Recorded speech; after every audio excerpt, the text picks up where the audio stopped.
Upcoming films ఏంటి sir? అంటే like ఏమైనా ఉన్నాయా? ఈగల్ ఒకటి ఉంది. ఈగల్ ఒకటి. ఈగల్ ఏంటి సార్ క్యారెక్టర్ ఏంటి ఈగల్లో? ఈగల్లో నేను క్యారెక్టర్ అని చెప్పాను, బట్ మధుబాల గారు నేను అవసరాల శ్రీనివాస్ గారు కాంబినేషన్ అంతా మూవీ అంతా. ఓకే. ఇంకా అంతకంటే ఎక్కువ చెప్పలేను. సినిమా రిలీజ్ అవుతుంది కదా Feb 9th, you watch that. Salaar తర్వాత ఏమైనా వచ్చాయి సార్ లైక్ క్యారెక్టర్స్ కాల్స్ కానివ్వండి? మీరు సలార్లో చేశారు కదా, మా దగ్గర క్యారెక్టర్ ఉంది చేస్తారా అలా? సలార్ జరిగిన తర్వాత నాకు పీపుల్ మీడియా వాళ్ళది బెంగాలీ ప్రాజెక్ట్ ఒకటి వచ్చింది. ఓకే. మెయిన్ విలన్ రోల్ ఇచ్చారు, కానీ నేను లేను ఆ టైంలో. వేరే వర్క్ వల్ల నేను అవైలబిలిటీలో లేక వాళ్ళ బెంగాలీ అతనే తీసుకున్నారు. Actually I was the first preference. నాకు స్క్రిప్ట్ అదంతా ఇచ్చేసారు, ప్రిపేర్ అయ్యాను, కానీ వాళ్ళు అన్న డేట్స్కి నేను అవైలబిలిటీ లేకపోతే వాళ్ళు వేరే అతను పెట్టుకున్నారు. ఓజీ అనే సలార్ ముందే వచ్చింది. ఓజీలో ఏమైందంటే that is also very good character.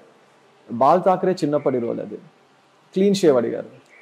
So నేను అది they are ready to give good money.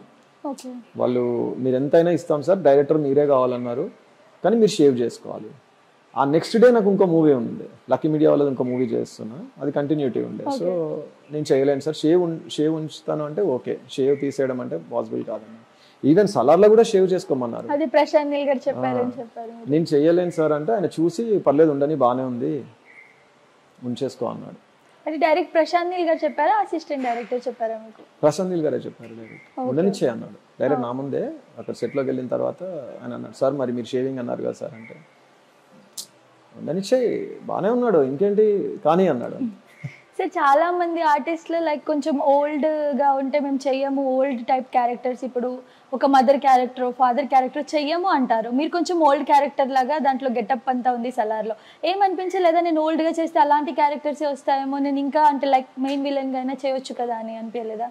మీరు తలపతి విజయ్ తెలుసు కదా మీకు? తెలుసు. అతను ఒక మూవీలో ఫాదర్ అండ్ సన్ రోల్ చేశాడు. అవును, చూసారా? అవును. సో ఆర్టిస్ట్కి అలా ఏజ్ కాదు, director knows very well that what he can carry. చాలా మంది హీరోలు చేశారు, యంగ్ అండ్ ఓల్డ్. మీరు కమల్ హాసన్ తీసుకుంటే భారతీయుడు, ఫస్ట్ భారతీయుడు, దాంట్లో young and old man. So వాళ్ళు చేసినప్పుడు నాకేంటి తప్పు, I can do it. No no no, కానీ బాగా సెట్ అయ్యారు సార్, నిజంగా చెప్పారా మీకు ఎవరైనా భలే సెట్ అయ్యారు అసలు ఆ క్యారెక్టర్? వాళ్ళు అక్కడ డైరెక్షన్ డిపార్ట్మెంట్ వాళ్ళు రోజు అనేవాళ్ళు. అవునా? ఎంత టైం పట్టింది సార్ అంత గెటప్ కి మీకు? గెటప్ ఏం లేదు, జస్ట్ కాస్ట్యూమ్ ఒకటి, మేకప్ ఉండదు అసలు, జీరో మేకప్. ఓకే.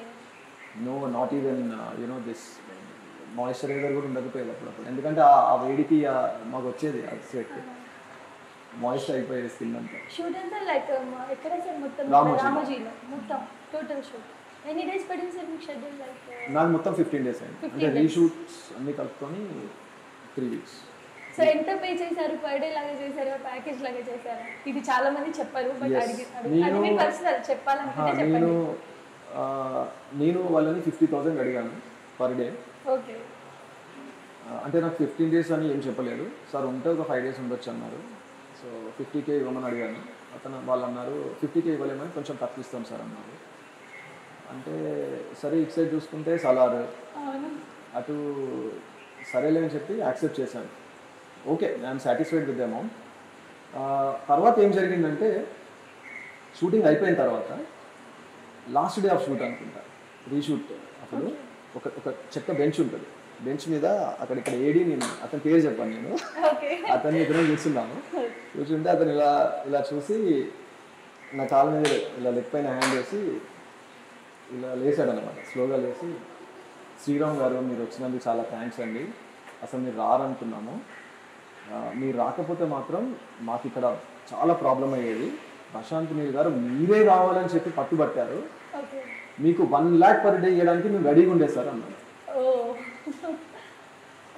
సో మీకు 1 lakh per day ఇవ్వడానికి మేము రెడీగా ఉండే సార్, కానీ మీరు అలా ఒప్పుకుంటారని నేను అనుకోలేదు సార్, మీరు 50 అన్నారు, మీరు 50 ఇచ్చేవాళ్ళం సార్, మీకు 1 lakh ఇచ్చేవాళ్ళము, కానీ మీరు కొంచెం తగ్గించినా కూడా మీరు ఓకే అన్నారు. నాకు ఇప్పటికీ అదే సార్, అంటే I'm very much thankful to you, ఎందుకంటే దట్ ఈస్ మై రెస్పాన్సిబిలిటీ, అది నాకు ఇచ్చారు డైరెక్టర్ గారు మిమ్మల్ని తీసుకురమ్మని. ఆ రోజు ఇంకా ఇలా థ్యాంక్స్ అని చెప్పాను. అందుకనే ఆ ఫస్ట్ day 1 నుంచి కూడా ఇట్స్ లైక్ ఏ కిడ్నాపింగ్ అన్నమాట, అంటే వెహికల్ పంపించడము, తీసుకెళ్ళడము మళ్ళీ ఆయన ఎక్కడ మిస్ అవుతాడేమో, ఎందుకంటే they have to give answer to director గారు కదా. సో అంత బాగా జరిగింది మీ జర్నీ. ఈవెన్ థైలాండ్లో ఉన్నప్పుడు కూడా నాకు వాళ్ళు ఫ్లైట్ ఛార్జెస్ ఇస్తాము, 1 డే వచ్చిపోండి, 1 డే చేసి మళ్ళీ మీకు రిజర్వేషన్ డబ్బులు ఇస్తాము, ఇలా చాలా అడిగాడు. అనిపించింది సార్, అరే మీరు 1 lakh ఇవ్వడానికి రెడీ ఉన్నారు. I felt so much proud. అవునా? ఎందుకంటే థైలాండ్లో ఉంటే నీకు మేనేజర్ తోటి మాట్లాడి అతను టికెట్ ఇస్తాము, నీకు డబ్బులు ఎక్కిస్తాము, నీకు డూబుని పెట్టుకుంటున్నాము, అంత ప్రిఫరెన్స్ ఇస్తున్నారు మీకు వాళ్ళు. డూబుని పెట్టుకుంటాము అన్నప్పుడే. అంటే అక్కడ పాయింట్ ఏంటంటే డైరెక్టర్ వాంట్ మీ, అంతే. ఆయన కావాలి అన్నప్పుడు ఇంకా వాళ్ళు ఏదైనా చేసి తీసుకురావాలి క్యారెక్టర్. అండ్ ప్రభాస్ చైల్డ్హుడ్ అతని క్యారెక్టర్ అబ్బాయి ఉన్నాడు కదా, అతనితో ఎలా ఉండేది sir bonding? He's a Chennai guy. Chennai. Okay. He's from Chennai. He used to come with his mother. Okay. వాళ్ళ ప్రియా, వాళ్ళ మదర్ పేరు ప్రియా. ఓకే. చాలా మంచి వాళ్ళు, like they are very nice. They use to give lot of respect, బాగా మాట్లాడేవాళ్ళు, బాగానే ఉండే. అంటే that boy is little small కదా, is around 7th 8th standard అనుకుంటా. Okay. Karthikeya is like little elder, is about to finish 10th. So నాకు కార్తికేయకి ఎక్కువ బాండింగ్ ఉండేది. ఇంకా అతను వాళ్ళ మదర్ ఉండేది కాబట్టి ఏం మాట్లాడినా వాళ్ళ మదర్తో మాట్లాడేవాళ్ళు. ఓకే. సరే, ఇప్పుడు మొత్తం అంటే లైక్ యాక్టింగ్ ఫీల్డ్ పై డిపెండ్ అయి ఉన్నారా, పర్సనల్గా ఏమైనా చేసుకున్నారా వర్క్స్, లైక్ మీ జాబ్ కానివ్వండి, ఏదైనా బిజినెస్? సో నేను ఐటీ జాబ్ చేస్తున్న టైంలోనే సాఫ్ట్వేర్ ట్రైనింగ్ స్టార్ట్ చేశాను. Okay. So I have train more than 25,000 students across the globe till now. నేను business analysis, scrum master, project management అని కొన్ని ఐటీ రిలేటెడ్ ట్రైనింగ్స్ ఇస్తాను. ఈ రెండు నడుస్తుంటాయి. Trainings is my bread and butter main. Okay. ఇప్పుడు films, అంటే both రెండు చేస్తాను. రెండు చేస్తాను. ఒక్కదానిపై డిపెండ్ అయితే సర్వైవ్ అవ్వలేము యాక్చువల్లీ. అసలు సినిమా మీద డిపెండ్ అయితే చాలా కష్టం అండి.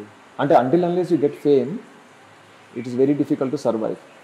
కొన్ని కుటుంబాలు రోడ్డున పడిపోయాయి సినిమా మీద డిపెండ్ అయిన వాళ్ళు. సో బై గాడ్స్ గ్రేస్ ఆ ప్రాబ్లం ఏం లేదు, ఎందుకంటే I have another source of income. మీరు ఆల్రెడీ సెటిల్ అయ్యే ఫిల్మ్స్ లోకి వచ్చారు కదా సార్. ఆల్రెడీ సెటిల్ అయ్యి పెళ్లి చేసుకొని పిల్లలంగని. అంటే ఇప్పుడు నాకు ఇది లేకున్నా I can go to abroad. ఒకవేళ నేను సినిమాలో లేకపోతే I would have gone to US and I would have work there. My wife is MBA HR, she's a post graduate. నేను MCA చేశాను. తను కూడా ఐటీలో 1 year ఇనిషియల్గా SAP మీద వర్క్ చేసింది. పాప పుట్టిన తర్వాత మానేసింది. So we both are very much skilled people. So మేము ఎక్కడైనా సర్వైవ్ కాగలుగుతాం.